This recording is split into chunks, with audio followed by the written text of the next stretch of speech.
ہم نے شب بارات کی رات میں دیکھا ہے 3-3 4-4 بچے ہوتے ہیں اور اس طرح اسٹائل سے گاڑی چلا رہے کہ اتنی تیز آواز نکالتے اللہ جانے کون سا اس میں وہ لگا لیتے ہیں اور خوش ہو جاتے ہیں۔ نہیں، اگر آپ کو یہی سب کچھ کرنا ہے تو سن لیجئے، شب بارات کی رات نہ جاگنا فرض ہے نہ واجب ہے۔ شب بارات کی رات جاگنا ہماری آپ کی اپنی ضرورت ہے۔ کیوں؟ اس لیے کہ اس رات میں بخشش کے پروانے بنو کلب کی جتنی بکریاں، بڑی تعداد میں بکریاں تھیں، ان کے بال کے برابر بخشش کے پروانے ملتے ہیں۔ دوسرے، اس رات میں اللہ کی طرف سے ایک جو نظام سالانہ ہے وہ فرشتوں کو دیا جا رہا ہے۔ تو اس لیے ہماری یہ ضرورت ہے کہ جب اللہ ایک سال کا فیصلہ کر رہا ہو تو ہم نفلی نمازیں پڑھ رہے ہو، ہم قرآن پڑھ رہے ہو، ہم رو رہے ہو، ہم گڑگڑا رہے ہو اور ہم اللہ سے مناجات۔ اس لیے رات جاگنا ہے۔ اگر شور ہنگامہ کرنا ہے تو پھر اس سے بہتر ہے یہ کہ عشاء کی نماز پڑھ لو جماعت سے اور فجر کی نماز پڑھ لو جماعت سے، پوری رات کا انشاءاللہ ثواب پا جاؤ گے۔ حضرت عمر بن خطاب رضی اللہ عنہ ایک مرتبہ آپ نماز فجر میں ہیں، اپنے ایک دوست کو تلاش کیا، وہ نماز فجر میں نظر نہیں آئے تو دوست کے گھر پہنچ گئے، کھٹکھٹایا کہ آپ نماز فجر میں نہیں تھے؟ تو پتہ یہ چلا اندر سے ماں نے کہا کہ پوری رات نفلی نمازیں پڑھتے رہے، نماز فجر کے وقت آنکھ لگ گئی۔ تو آپ نے فرمایا میں نے رسول اللہ صلی اللہ علیہ وسلم سے سنا ہے کہ جو شخص فجر کی نماز پڑھے اور عشاء کی نماز جماعت سے پڑھے اللہ تعالیٰ پوری رات نماز پڑھنے کا ثواب دیتا ہے، پوری رات نماز پڑھنے کا ثواب دیتا ہے۔ تو آپ نے نفلی نماز پڑھی، فجر ہی نہیں پڑھی، غلط ہے۔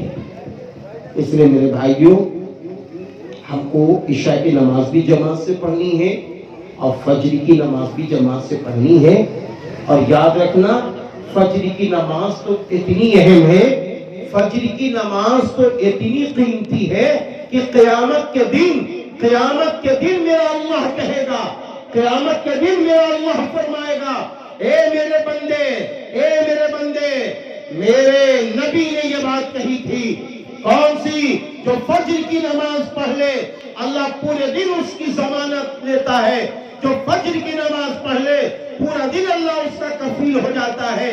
بتا تو نے فجر کی نماز چھوڑ کے میری ضمانت کیوں نہ لی؟ تم کیا جواب دیں گے؟ اس لیے شب بارات کی جو رات ہے میرے بھائیوں، ہم پھر کہیں گے ہماری آپ کی ضرورت ہے، اپنے لیے اپنے بچوں کے لیے اللہ میاں سے مانگیں،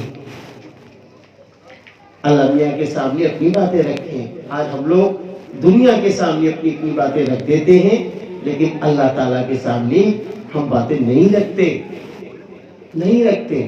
ابھی اتنا بڑا مجمع ہے، اللہ سب کو بھی باتیں رکھنے کا موقع دے۔ اگر ہم سامنے پوچھیں کہ ہم نے 24 گھنٹے میں اللہ کے لیے 10 منٹ نکالا ہے، 24 گھنٹے اللہ کے، 24 گھنٹے میں 10 منٹ، ارے 5 ہی منٹ، کون سا 5 منٹ جس میں کوئی نہ جانے، ہم جانے اور اللہ جانے، ایسی دعا ہو، ہم جانے اللہ جانے، ایسے 5 منٹ ہمیں نکالنا ہے کہ دنیا نہ دیکھ رہی ہو، ماں نہ دیکھ رہی ہو، باپ نہ دیکھ رہا ہو، بہنیں نہ دیکھ رہی ہو، میرا دوست نہ دیکھ رہا ہو، ہم ایسے اللہ سے مانگ رہے ہو کہ اللہ دیکھ رہا ہو، ہم اللہ کو دیکھ رہے ہو، ایسے 5 منٹ اللہ سے مناجات کے لیے ہمیں آپ کو نکالنا ہوگا۔ اپنی ساری باتیں اللہ کے سامنے رکھ دو۔ اللہ میاں میری بیٹیوں کی شادی نہیں ہو رہی ہے، ارے اس رات میں فیصلے ہونے والے ہیں میرے یاروں، کس کے وہاں بچہ پیدا ہوگا، کس کے وہاں موت آئے گی، کیا ہوگا، یہ سارے فیصلے اس رات میں ہوتے ہیں. ہاں اللہ تعالیٰ کے سامنے اپنی باتیں رکھو میرے بھائیوں، رکھو کہ میری بہنوں کے رشتے نہیں ہو رہے ہیں، یا اللہ ہمارے یہاں فلاں کی شادی ہوئی ابھی تک اولادیں نہیں مل رہی ہیں، اے اللہ اس رات میں خیر کے فیصلے فرما. ہاں اپنے لیے دعا مانگو، اپنے آس پاس والوں کے لیے دعا مانگو، پورے انسان کے لیے دعا مانگو، امت مسلمہ کے لیے دعا مانگو. ہم جب دعا یہ مانگ رہے ہوں گے، حدیث میں ہے کہ غائبانہ دعائیں قبول ہوتی ہیں. ہم دعا مانگ رہے ہیں اللہ میرے گھر پڑوس میں ایک بیمار ہے انہیں شفا دے دیجئے، اللہ تعالیٰ میرے پڑوس میں ان کی 3 بیٹیاں ہیں، تینوں شادی کے لائق ہیں، ان کی نکاح کرا دیجئے، اللہ تعالیٰ ان کے یہاں فلاں کی بیٹی کا نکاح ہو گیا ہے، ان کے یہاں 2 سال 3 سال ہو گئے، طلاق کی نوبت آ رہی ہے، اولادیں نہیں ہیں، اللہ اس کو اولاد دے دیجئے. اللہ فلاں کے بیٹے کو دیکھا وہ مارا مارا گھومتا ہے، یا اللہ اس کو کاروبار دلا دیجئے. اللہ فلاں کا بیٹا ڈاکٹر بننا ہے، اسے ڈاکٹر بنا دیجئے. اللہ فلاں کا بیٹا دکان پہ جا رہا ہے لیکن بیچارہ خسارے میں ہو جاتا ہے، گھاٹے میں آ جاتا ہے، اللہ تعالیٰ اس کے رزق میں برکت ڈال دیجئے. ہم مانگیں اللہ سے. تو معلوم ہے حدیث پاک میں کیا ہے؟ حدیث پاک میں ہے جب کوئی غائبانہ دعائیں کرتا ہے تو فرشتہ بغل میں کھڑا ہوتا ہے، کہتا ہے اے اللہ اس نے کہا فلاں کی بیماری میں شفا دے دیجئے، اس سے پہلے اس کو ٹھیک کر دیجئے. اس نے کہا فلاں کی یہاں دکان میں برکت ڈال دیجئے، اس سے پہلے اس کو دے دیجئے. اے اللہ اس نے کہا ہے فلاں کی بیٹیوں کی شادی کرا دیجئے، اس سے پہلے اس کی بہنوں کی شادی کرا دیجئے. اس کا بھی مسئلہ حل، میرا بھی مسئلہ حل.